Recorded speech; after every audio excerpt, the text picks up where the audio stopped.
Adam was 18 and he'd never really thought twice about history class. To him, it was always a parade of dates, names, and battles, most of which he'd forget the moment he left the hallway. All right, everyone, let's get started. But today's discussion felt different. Today, we're not going to talk about dates or battles. We're going to talk about systems. It started off simple enough. Ms. Benton, clipboard in hand, scribbling attendance as everyone took their seats. Instead of another dry slideshow, let's talk about how some people, in certain places and times, might have unearned advantages. The topic, white privilege. Ms. Benton didn't dress it up. She explained that in many societies, people perceived as white often benefited from rules and traditions built long before they were born. It wasn't about guilt.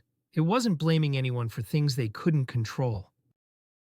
It was just about noticing the patterns. Some doors swing open more easily for certain people, while others have to knock a lot harder. Does anyone have thoughts or questions? Adam listened, not really sure what to make of it. Around him, his classmates shifted in their seats. A few looked away. Some frowned.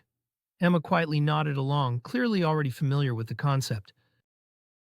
But Adam, for perhaps the first time, felt a twist in his chest, a mixture of surprise and something else he couldn't name. Silence. Adam stared at his desk. Was he supposed to feel lucky? Guilty? Empowered?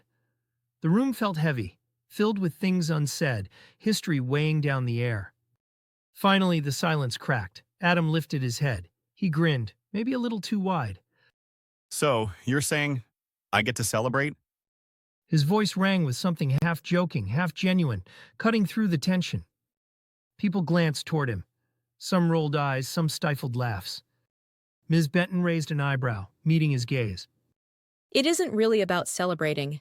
It's about recognizing how the world is shaped, so maybe we can shape it better. For Adam, the moment hung there. The lesson wasn't about parties or applause or congratulating yourself for having an easier road.